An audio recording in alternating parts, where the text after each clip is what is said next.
नमो नमः दोस्तों, एक बार फिर से आप सबका स्वागत है आपके अपने चैनल एचपी संस्कृत में। दोस्तों, पिछले 2 भागों में हमने वैदिक वाङ्मय के विषय में, ऋग्वेद के विषय में जाना, उसका सामान्य परिचय जाना। दोस्तों, जो आपके कमेंट के माध्यम से हमें प्रत्युत्तर मिले उसके लिए बहुत बहुत धन्यवाद। आपके इसी प्रत्युत्तर के द्वारा मुझे जो प्रोत्साहन मिला है उसी को लेकर मैं आपके समक्ष आज का विषय है मेरा यजुर्वेद और सामवेद का सामान्य परिचय। तो दोस्तों, चलते हैं आज की वीडियो की तरफ। पहले यजुर्वेद के सामान्य परिचय के विषय में जानते हैं दोस्तों, जो आपकी स्क्रीन पे दिया हुआ है। देखिए, यजुर्वेद में ये जो शब्द यजुर्वेद है ये मूल शब्द यजुष से बना है। यजुष शब्द का अर्थ है यज्ञ। दोस्तों, प्रश्न कई बार आ चुका है ये कि यजुर्वेद में कौन सी धातु है, तो इसका उत्तर होगा यजुष। आगे कहा गया है कि गद्यात्मक भाग को यजुः कहा जाता है, जैसे प्रमाण के द्वारा आपको दिखाया गया है गद्यात्मक हो यजुः।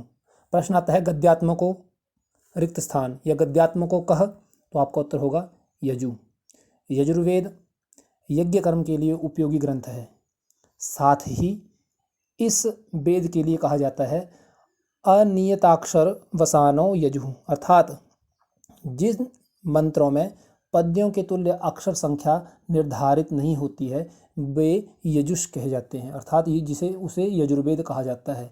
जिस भाग में अक्षरों की संख्या निर्धारित नहीं है वो यजुर्वेद का भाग है। दोस्तों, जो आपने यहाँ पे जाना, इसका एक मूल भाव ये है कि जिन गद्यात्मक मंत्रों द्वारा यज्ञ किया जाता है उसका संग्रह यजुर्वेद में किया गया है। आगे चलते हैं दोस्तों। यजुर्वेद संहिता के आचार्य वैशंपायन है। ये मैं आपको पहले बता चुका हूँ वैदिक वाङ्मय के इतिहास में। यह वेद कर्मकांड से निर्धारित है, अर्थात उससे संबंधित है, क्योंकि आप जानते ही हैं कि यज्ञ कर्म कर्मकांड के द्वारा ही किए जाते हैं।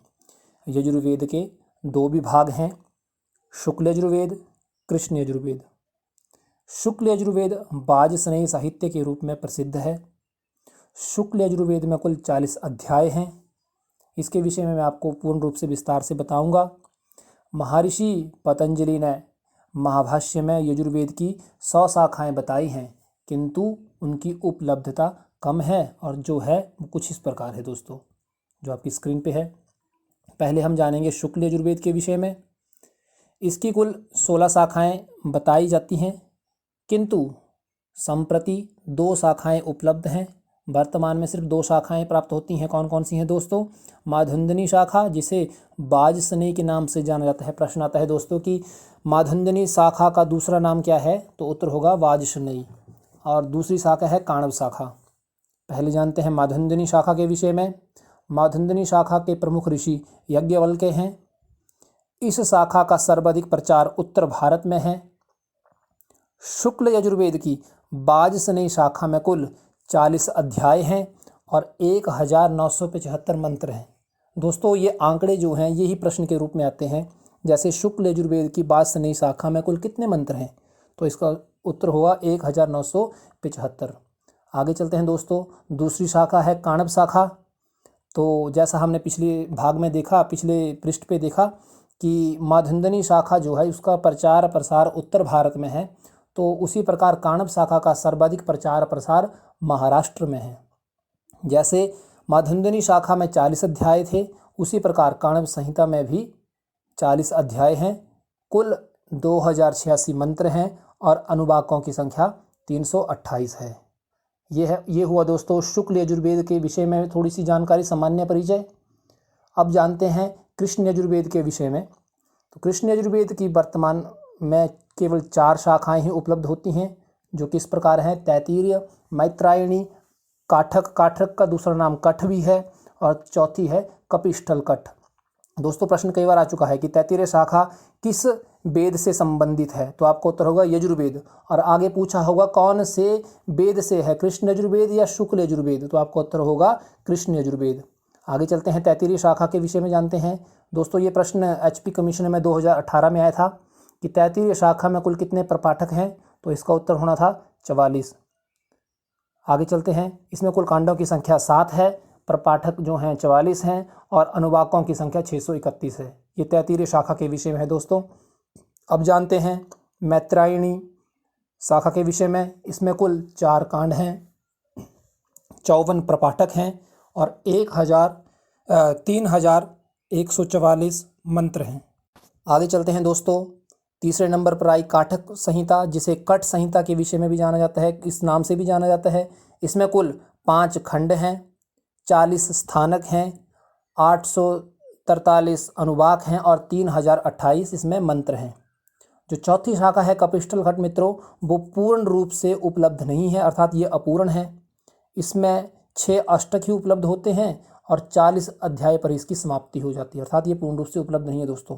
तो दोस्तों इतने से भाग में हमने यजुर्वेद का सामान्य परिचय जाना। अब चलते हैं हम सामवेद की तरफ। वैदिक वाङ्मय में सामवेद का स्थान अत्यंत महत्वपूर्ण है। गीता के 10वें अध्याय में कहा गया है, भगवान श्री कृष्ण खुद कहते हैं, वेदा नाम सामवेदो अस्मि, अर्थात मैं वेदों में सामवेद हूँ। प्रश्न कई बार आता है कि ये पंक्ति कहाँ से ली गई है, तो दोस्तों इसका उत्तर होगा गीता से। वेदा नाम सामवेदो अस्मि, यहाँ पे आप उत्तर सामवेद नहीं लिखेंगे। दोस्त कई बार गलत कर देते हैं क्योंकि ऑप्शन में सामवेद भी लिखा होगा, तो आप देखेंगे कि ऑप्शन में भी सामवेद है और ऊपर भी लिखा हुआ वेदा नाम सामवेदो अस्मि, तो आप सामवेद के ऊपर टिक कर देंगे, लेकिन वो गलत हो जाएगा दोस्तों। इसका सही उत्तर है ये श्रीमद् भगवत गीता से आएगा दोस्तों। ये पीछे हमारे मित्र का एक का PhD में वाइवा हुआ, तो वहाँ पे उनसे पूछा गया सामवेद का अर्थ हुआ साच अमश्चेति, तो इसमें सा शब्द किसके लिए प्रयोग हुआ है, तो दोस्तों उनको पता नहीं था। तो सा शब्द यहाँ पे ऋग्वेद के लिए प्रयोग हुआ है और अम का अर्थ होता है गायन करना। अब जैसे साम शब्द का शाब्दिक अर्थ नीचे लिखा है मैंने, देवताओं को प्रसन्न करने वाला गान, अर्थात देवों को प्रसन्न करने के लिए जो गान किया जाए, गान की जो भी विद्या है वो सामवेद में निर्धारित की गई है। सामवेद के गायक ऋत्विज जो हैं वो उद्गाता हैं और सामवेद की जो देवता हैं वो आदित्य हैं दोस्तों। आगे चलते हैं। ऋषि व्यास ने सामवेद का अध्ययन जैमिनी को करवाया था दोस्तों। ये मैं आपको वैदिक वाङ्मय के विषय में करवा चुका हूँ वहाँ पे उस वीडियो में, उसका लिंक मैं डिस्क्रिप्शन में डाल दूंगा दोस्तों। आगे चलते हैं। ऋषि पतंजलि के अनुसार सामवेद की 1000 शाखाएँ थीं, जिसके लिए प्रमाण आता है सहस्त्रवर्मः सामवेद, यह महाभाष्य से लिया गया है। उन 1000 शाखाओं में से दोस्तों वर्तमान में केवल 3 शाखाएँ ही समुपलब्ध होती हैं, जो कि हैं कौथुम, राणायनीय और जैमिनीय। कई बार प्रश्न आ चुका है दोस्तों, इनमें से एक प्रश्न आता ही है कि जैमिनी शाखा किस वेद से है, कौथुम शाखा किस वेद से है, तो आपका उत्तर होगा सामवेद। आगे चलते हैं। कौथुम शाखा के अनुसार सामवेद के 2 भाग हैं, उनमें से पहला है पूर्वार्चिक, दूसरा है उत्तरार्चिक। पूर्वार्चिक के विषय में जानते हैं। पूर्वार्चिक, इसमें कुल 4 कांड हैं। ये प्रश्न आता है दोस्तों, ये 4 ऑप्शन जो हैं। पवमान, हमने जहाँ पे ऋग्वेद के सामान्य परिचय था वहाँ पे पवमान था कि नवम मंडल के लिए पवमान शब्द का प्रयोग हुआ है, यहाँ पे है पावमान। हम सोचते हैं कि शायद प्रिंटर में गलती हो गई होगी और इसका उत्तर होगा जी ऋग्वेद, तो आपका उत्तर गलत हो जाएगा दोस्तों। पावमान जो है ये सामवेद में है, पूर्वार्चिक खंड में आता है दोस्तों। ये आग्नेय, ऐन्द्रिय, पावमान और अरण्य, ये पूर्वार्चिक के 4 खंड हैं। पूर्वार्चिक में कुल 6 प्रपाठक हैं और कुल मंत्र 650 हैं। अब बात आती है उत्तरार्चिक के विषय में। इसमें कुल 21 अध्याय हैं, 9 प्रपाठक हैं, कुल मंत्र 1225 हैं और इसमें कुल सूक्त जो हैं 400 हैं।